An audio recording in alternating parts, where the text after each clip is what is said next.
chronic illness and use functional medicine to educate ourselves and move our bodies toward wellness in profound and very inventive ways. He is himself the head of the Cleveland Clinic Center for Functional Medicine. He is the chairman of the board of the Functional Medicine Institute. He is also the head of the Ultra Wellness Center in Lenox, Massachusetts, which, if you haven't been there, was the reason why I was able to surmount a lot of my own chronic issues and come out fighting at 46 now. I can't thank you enough, Dr. Mark, for everything that you've done for me. It doesn't pass a day that I don't thank you in my mind. Yeah.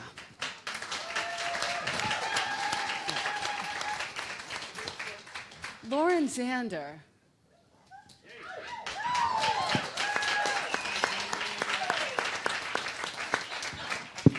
I have so many ways that I could go. Really, just so many. But I will say this.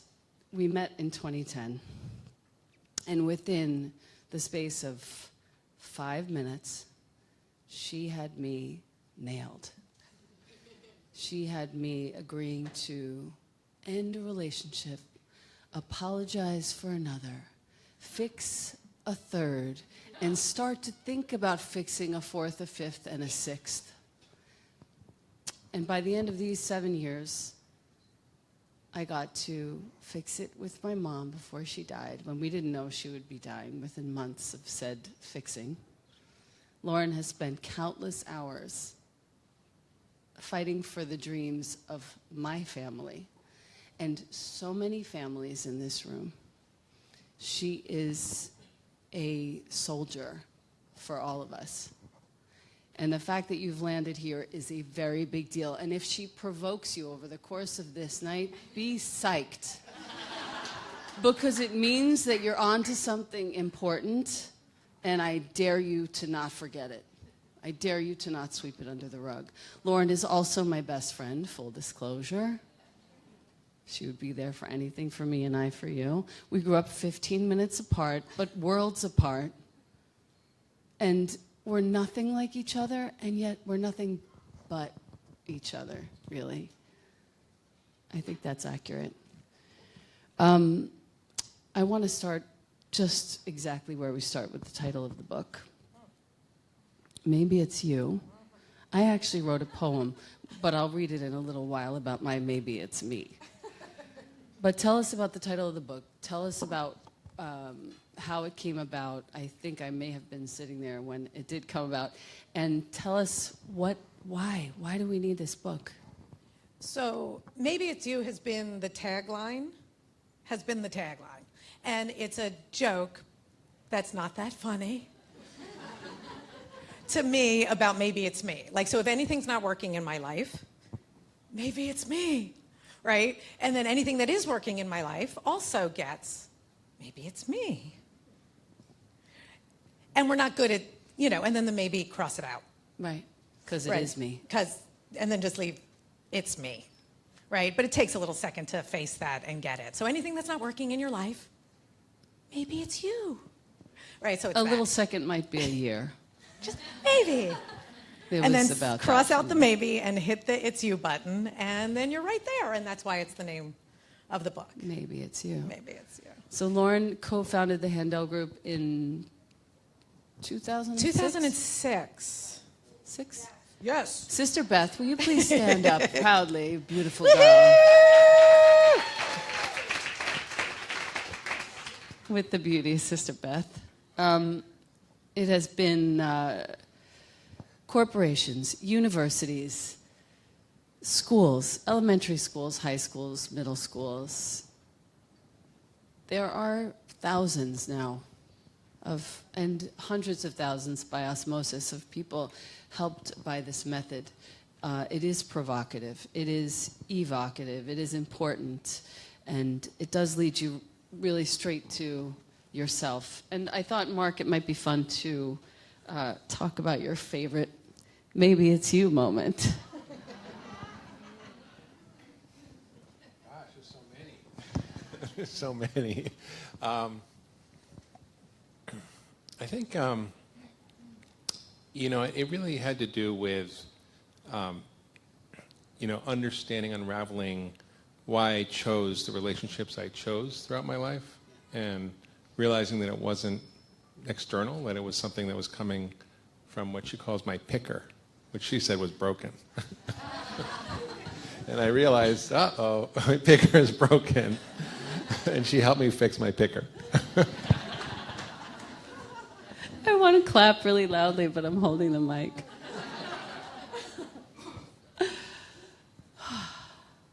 That was it.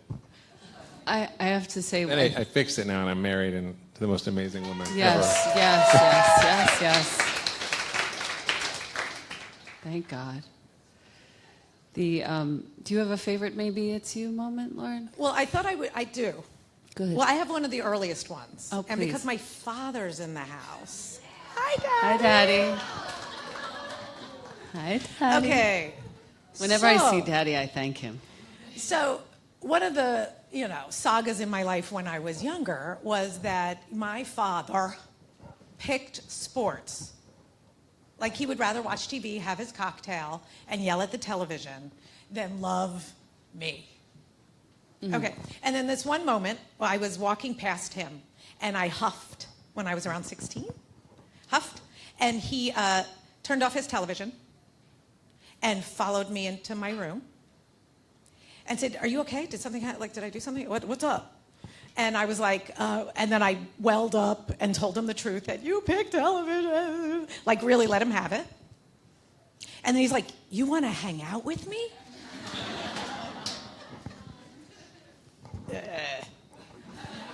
Yeah, no. Oh, wait a minute.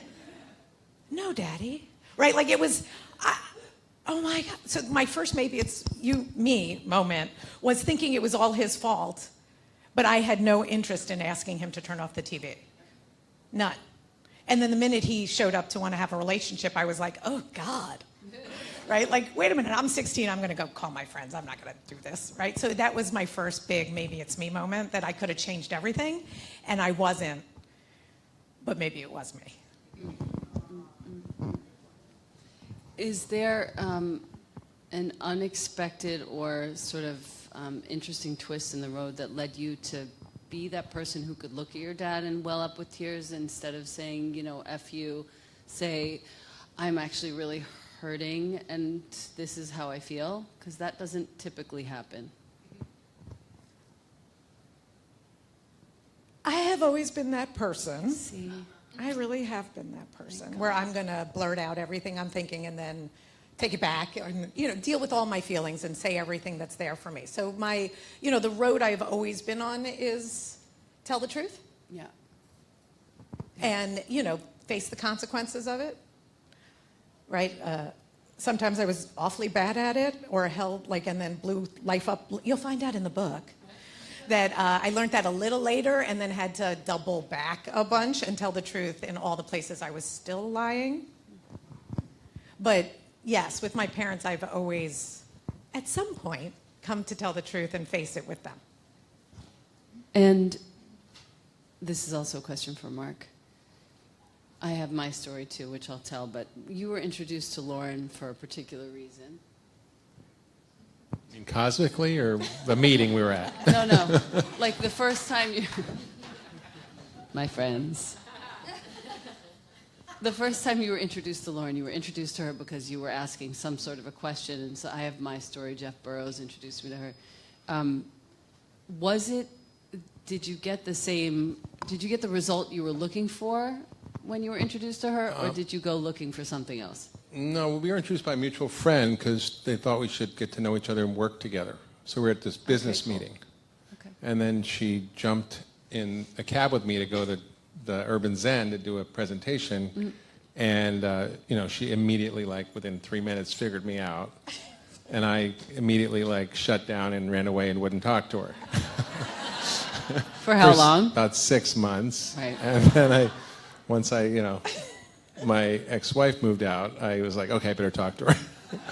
And that, that the rest is history. I feel like so many areas of my life were not working, business-wise, love-wise, and, even, the stories I would tell myself in my head about how things were, what was wrong, or who was wrong. Yeah. But it was me. And she, in a very funny, loving, but also very incisive and like shocking way, helps you see yourself. And if any other human would do it, you would punch them in the face if they did it like that. But she gets away with it because she does it with love and kindness and wisdom, and it's beautiful. Yeah. I came to Lauren because, where is Burroughs, by the way? Oh, okay. That's a good enough reason. I went to Jeff Burroughs after I was trying to figure out what my next move would be career-wise. So I went for work, and I sat down with her, and as I said, it was the same as with you. Within 5 minutes, she had me pegged for cheating, lying. It was not great. Which I fixed, and and now have created a really tremendous healing in my family. And I thought it might be fun just to read what I wrote, because I think it's very indicative. Maybe it's me who taught my kid to slam doors, and maybe it's me who taught him to stop and listen and ask his higher self for a little bit more. And maybe it's me who chose addiction for way too long and quietly, and maybe it's me who chose the victory of sobriety. And maybe it's me who struggled to find my way professionally, and maybe it's me who landed in a career that's finally steeped in integrity and prosperity. And maybe it's me who picked my sister and my grudge, and maybe it's me who chose to clean it up. And instead of a relationship laced with fear and animosity, maybe it's me who created a deep and nourishing friendship with my son's daddy. But it was Lauren who gave me his stunning wife, Jonah's soul mama, who's now a sister for life. Thank you, Lauren Zander, for that. That's the soldier. What I want to talk about now is how Lauren focuses on what is truly important. And in the work that you will do in reading this book, whether you choose to go forward with actual coaching or just read the book, you will find that what is most vital and important to your own nourishment and your own care will come to the forefront so quickly, and it will be you who chooses to walk away for 6 months and ignore it or go in. And so I thought it might be nice to actually go into the 12 areas. The one that you left out in your interview was time, by the way. I watched it. It's relationship to yourself. Yeah, no, yes. It's love, with everything that love ties up with. These are all the areas you're going to go into in the book. Sex, romance, all of it. It's your career. It's your health.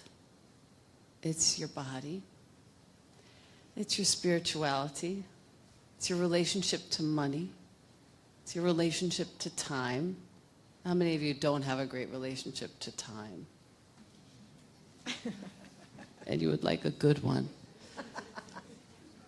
So I think we have 3 more. Anyone wants to help me? Fun and adventure. Home, community, spirituality we got. I hear Marnie. Community. Philanthropy is not an area, but it does go into community. It goes into community, for sure. Home, right? And family, thank you.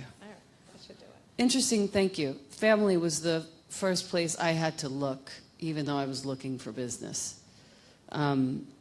Take a second just to consider what area you would go for first. That would be the easiest for you. And what would be the hardest for you? You clear? Raise your hand if family would be the hardest. Raise your hand if money would be the hardest. It's a very prosperous group. We are not in yoga class anymore. Good crew. Fantastic. Raise your hand if love would be the hardest. Love is the scariest one. Okay. Good.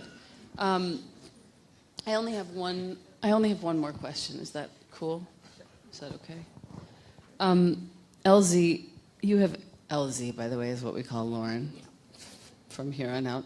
You've been called a spiritual dentist. You've been called a spiritual architect, a spiritual lawyer, a spiritual accountant. Which one, Mark, was she for you? Accountant, lawyer, dentist. Or another one. I have my other one. Dentist. I have Probably a dentist. I knew you were going to say I had a lot of root canals that needed fixing. I knew you were going to say that. I wanted to say that she's been a plumber or a surgeon. Yeah, actually, at Burning Man last year, that's how I got people to come for coaching. I said, do you need spiritual surgery? And then I got all these people to come for coaching. Wow. They're like, what's that? I'm like, come find out.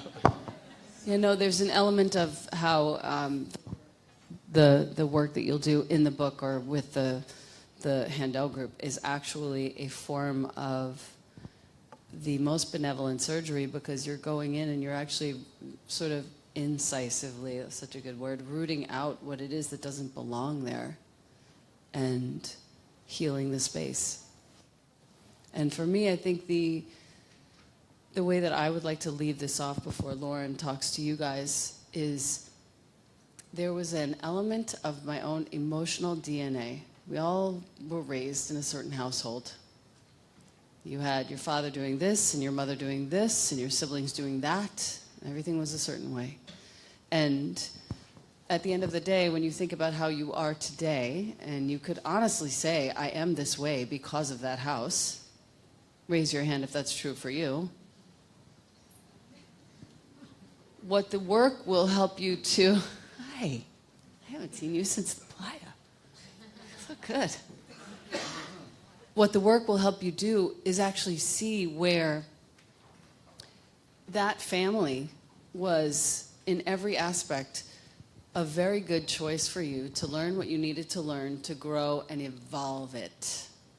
You get to evolve it now. You get to take all the information that you learned and actually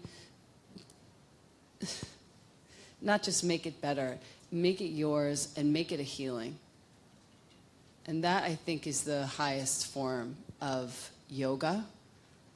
That has been, for a very long time, the real impetus behind how I can move forward in this funny spiritual world, having a career that actually makes me feel good and confident and safe, sharing my heart with everyone. It's really because of this work and the spiritual plumbing surgeon. She has gone in and rewired my emotional DNA with, of course, my willingness and my help. So I have a big note of thanks welling up inside of me, not just to Lauren, but also to Sister Marnie. Would you like to stand up, please? Marnie Handel near.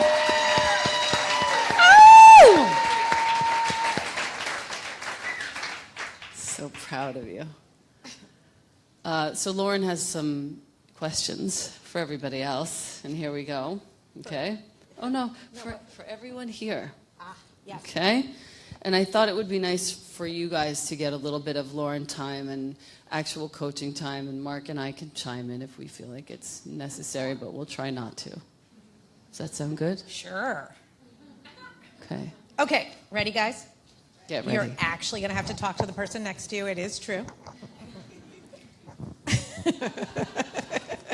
Yes, you're going to be thinking and working. Okay, so this is going to be pretty light. So You don't won't worry. need anesthesia. It's okay. It's going to be pretty light. Right. Okay, so the first thing you're going to do is you're going to think of an area in your life that you're really proud of. And you defied nature, right? You rocked out. You did something, you know, really, if I go, what did you do? And you're like, tell me something about yourself that's incredible about you and that you're proud of. What is it? And why was it beyond, right? Like, and come up with something that was a big deal for you to accomplish. And tell the person next to you. And then switch. But I'll scream and remind you, okay? Hit it.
Hey, make sure you switch. Hey. Hey. Switch.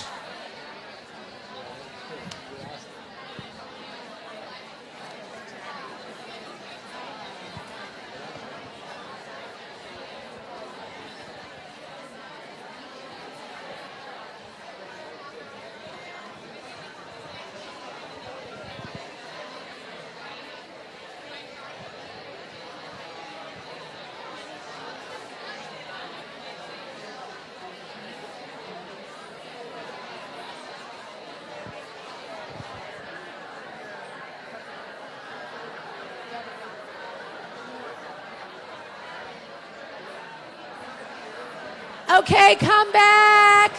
Hey. Yo. Hey. Yo. It's me. Hey. Yo. Hey. Yo. Class. Come back. Don't worry, I'm going to get you talking again. Shh. Okay.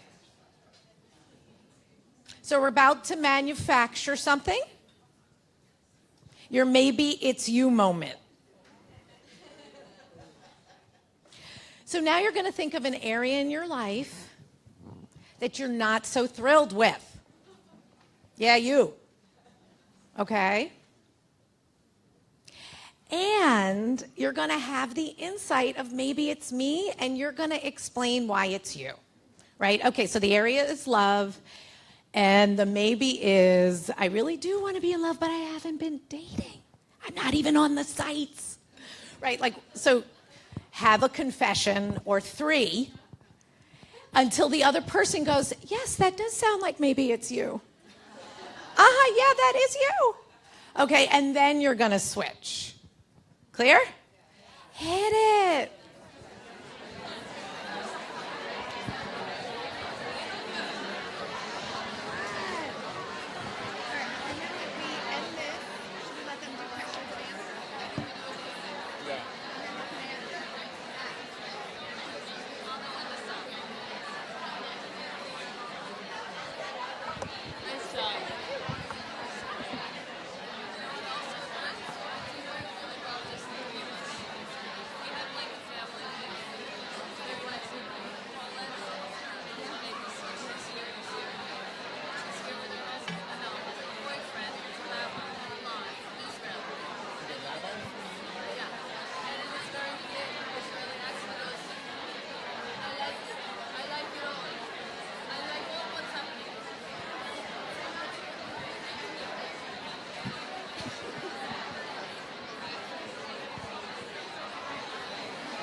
Make sure you switching Switch. partners, switching partners.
All right, starting to wrap it up.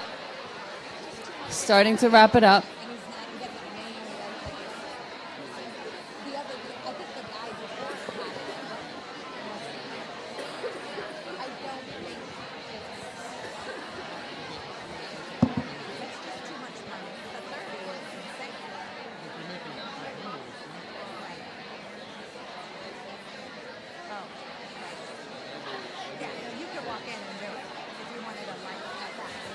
All right, campers.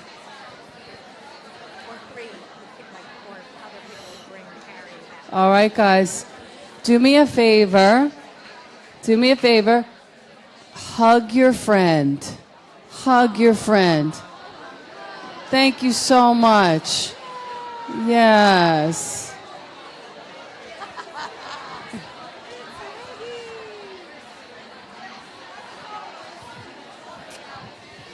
Okay, now's the really fun part. You guys ready? Hey! You guys ready? This is the funnest part of all. We have time for just a few questions. Now, Lauren's time is, let's see, precious, but it's really fun to watch her coach. So if you are even remotely considering asking her a question, please do. You'll stand up, and I'll bring you the microphone, and you'll ask her anything you want to ask, and let's see what happens. Who's in? Very good. An enthusiast. Oh, what's up, Auntie? Hey. How are you? Good to see you. Hi. Hi. So my question is, if I didn't do the coaching or whatever, how do I practice radical honesty with myself so that I can, break mirrors and all that? So the hardest issue with radical honesty with yourself is that you can't deal with what you're saying to yourself in your head, and if you don't admit it to someone else, you can't wake yourself up to what you just said isn't true. Right? Do you understand? It's like you're in there with your head. Your head is yammering on at all times. You barely hear it. Sorta, kinda, maybe. Right? So you can't do it alone. The first thing I do with a client is I get them to deal with that they have to start to voice their inner dialogue out loud to someone. And they have to tell on themselves. Not tell on themselves because they're bad or wrong, but did you hear what that thing said? Right? You actually have to get a sense of humor and start to wake up that you're not the voice in your head. Yeah. And you're ashamed of it.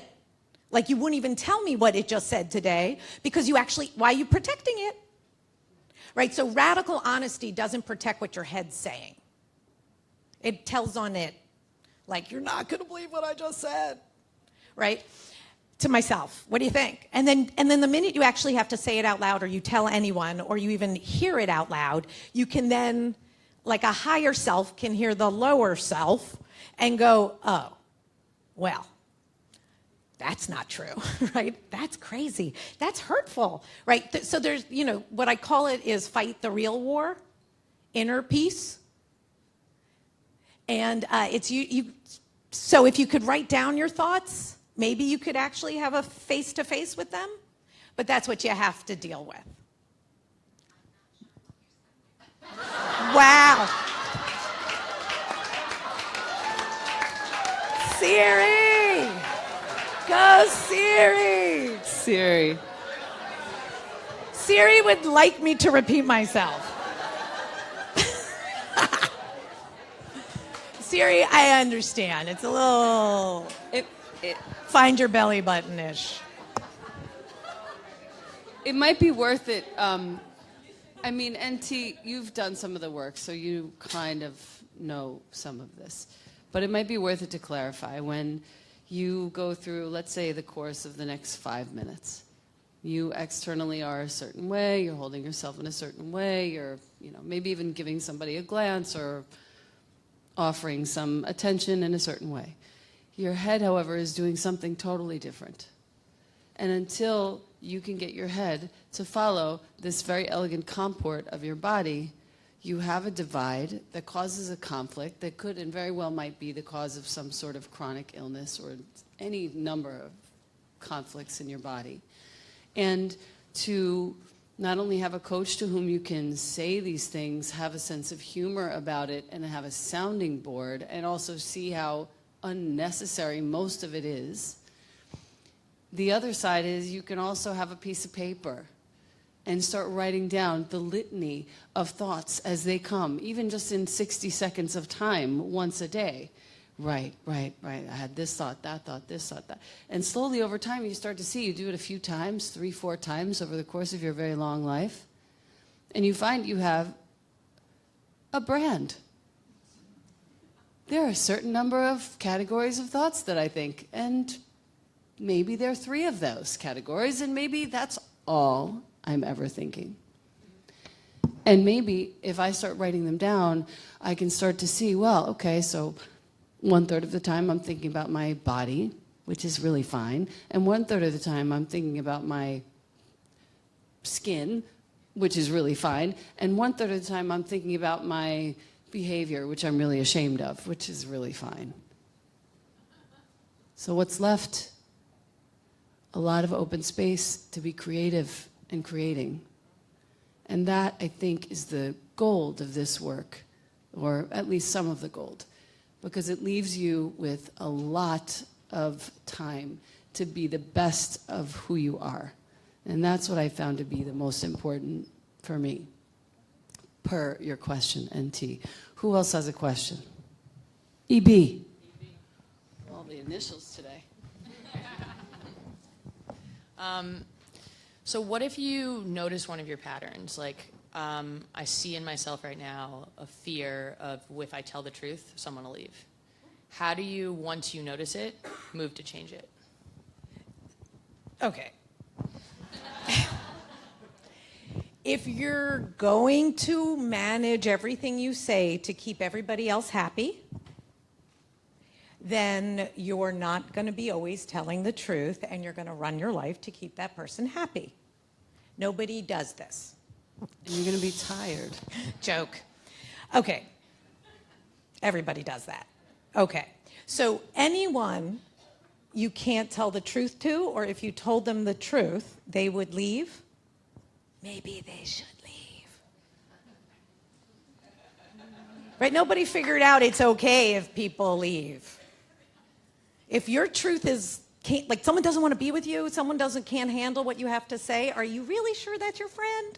Or is that like some puppet you're managing? And then you're being a puppet too. Huh? Right? You already know that answer.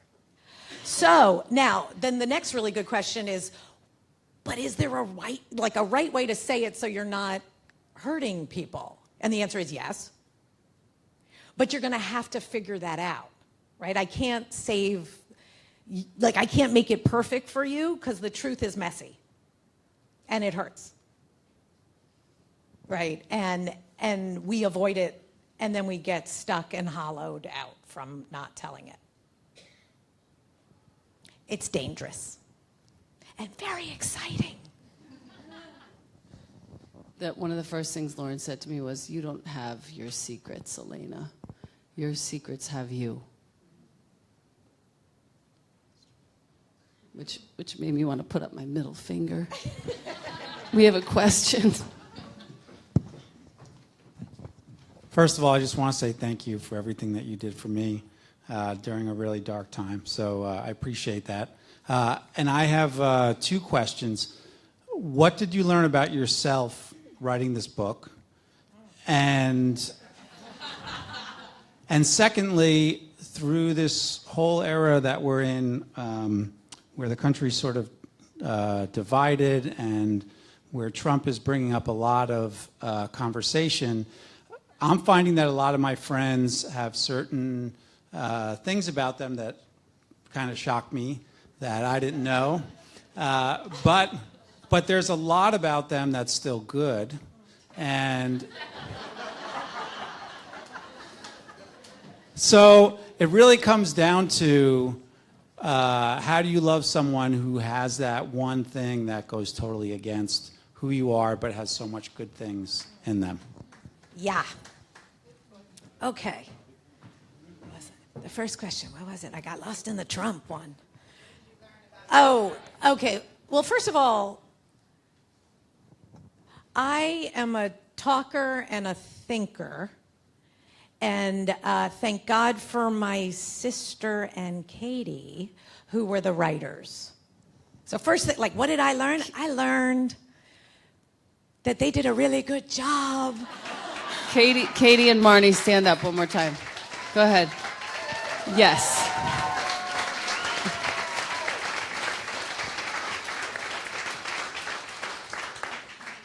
Yeah, it was pretty easy for me. But be clear that everything in this book and how it's laid out is the entire method I've been developing for 20 years, right? So it's really mine. And then the real miracle is that my sister is the only one who can capture my voice because she has my voice. Yeah, so that's pretty good, thank God. And then the other question, the other thing I think actually goes back to what I just said, which is as long as you can tell the truth to those exact friends, and people listen to each other and make each other think, because anyone who's on whatever team they're on can really explain why they're on that team. And to love someone is to accept them, right? Like to really accept them, right? And if you can't respect someone, then you're having a different problem, right? But if you love someone, then they come with whatever they come with. And all people are very different. So it's, so you should love your person altogether, right? And if you can't, then you can't, and face that. And maybe it's you. And maybe it's you. And maybe, you have friends that like Donald Trump. Maybe you're that guy. I don't know. I made that up. We have time for, I think, 2 more questions. But what's fun is Lauren and I, we're best friends. We disagree on a lot of stuff. We won't get into that tonight, though. We could. Thank you. Hi. Thank you so much. I haven't read the book, so I'm not sure what your approach is yet. But is it enough to say maybe it's me? Do you have to understand why it's me? Do you have to understand where it comes from to be able to create a change moving forward? The amount of steps in the book that lay out how to really do the spiritual accounting. Like, so you basically, why I'm called a spiritual accountant is I lay out a process that makes you do your own books on yourself, on how you talk to yourself, on how you language everything. So so the process gets you to face yourself. Oh, you are so heading in for the root. Right? It took me 20 years to figure out how to get you to get this without me sitting there. Right? And I'm very proud that it will do the trick. Right? If you don't do the assignments and really do it, I'm crossing my fingers for that. Right? If you just read it, will you get it? Maybe not. Maybe. Let me know. For anyone who's not going to do the assignments. But if you do it, it will get you there. And it's a lot.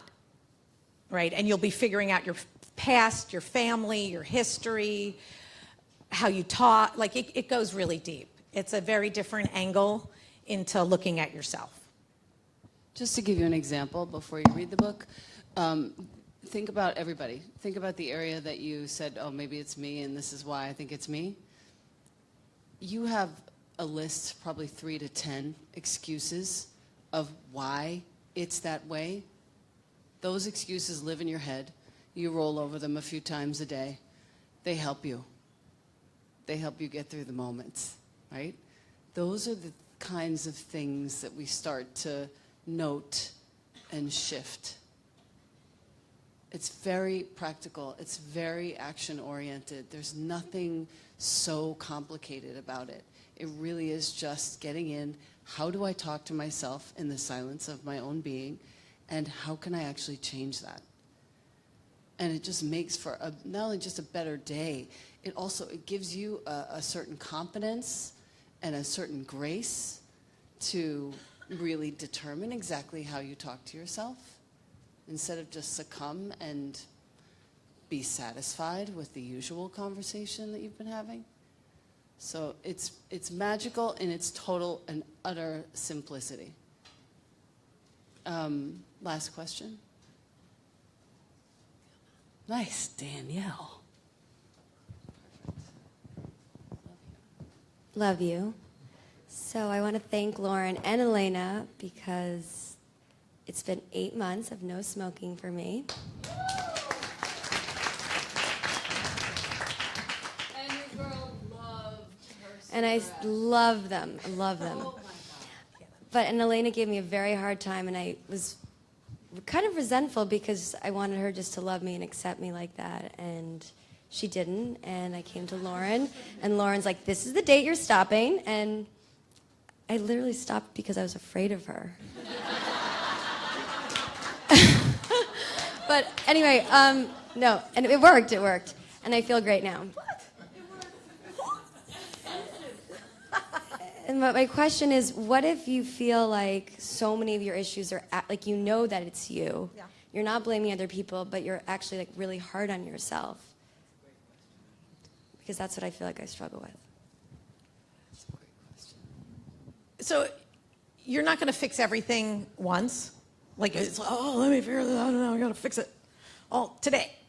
Right? So what happens in the book and in the step-by-step process is you're learning, what the book is ultimately teaching is personal integrity, how to keep a promise to yourself, right? We can keep lots of promises to other people, but when it comes to the most important thing with ourselves, we suck at it, right? Well, I'll do it tomorrow, right? And then that's where confidence lives. Confidence lives in your relationship to yourself. We've been cheating on ourselves for so long. So you're cheating on yourself, and you're mean to yourself. And then there's a series of not like, let me plan my whole day, and if I don't do a perfect job on everything, then I suck, right? So there's some way you're managing yourself that you're not taking one thing at a time. And then after you get the one, guess what? You get two, right? So there's a process to loving yourself by picking an area in your life and starting to really take ground, and measurable ground, not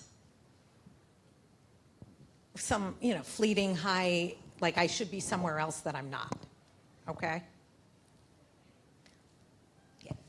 Does that make sense? I do speak Lauren. Any clarification needed? Any last questions? Feels like there's something simmering in the middle.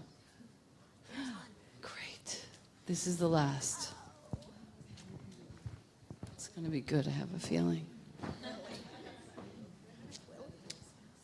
Hi. Lauren saved my life. We met in college. She was my roommate. And I said to Kaya, I could tell you stories about your mother. She said, I know them all. She has no secrets. I forgot. I love you. So my question is...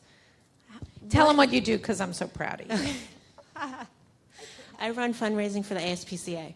Don't blame me for the Sarah McLachlan ads. Okay.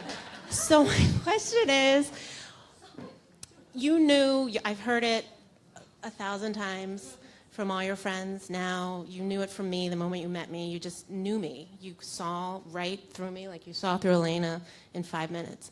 When did you develop that tool? How did you know that you had that? When did you realize, how did it manifest itself in sort of, I have a window into people's souls, into their true selves and how they're thinking and doing and abusing themselves, sort of, right? And like carrying on the lineage of their families. That's my first question. The second question is, what's next after this book? Okay, I love you. Thank you. Bye.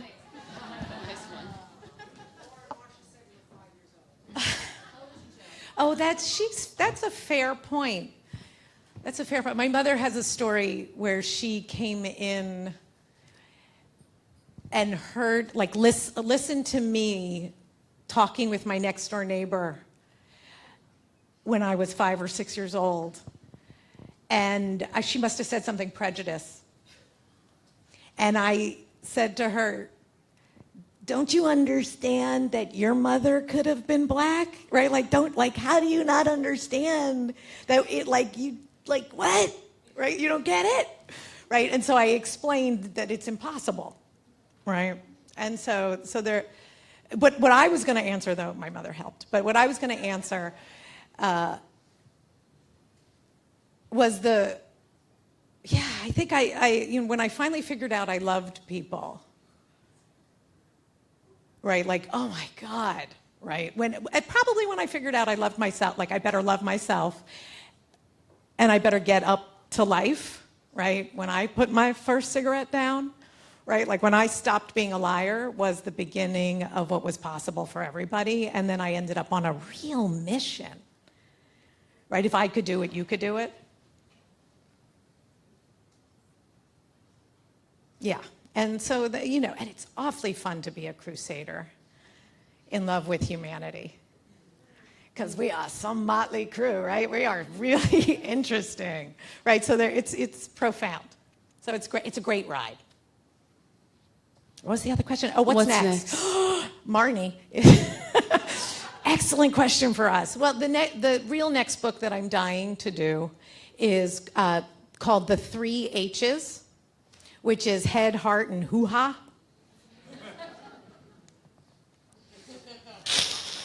Okay, it's a working title, right? Right, so I care deeply about people being able to find love and to understand how their heads work and their hearts working and their hoo-ha's working. And they have different delegates and they don't all really work together very well. And how to really, head for love. I'm headed for love next.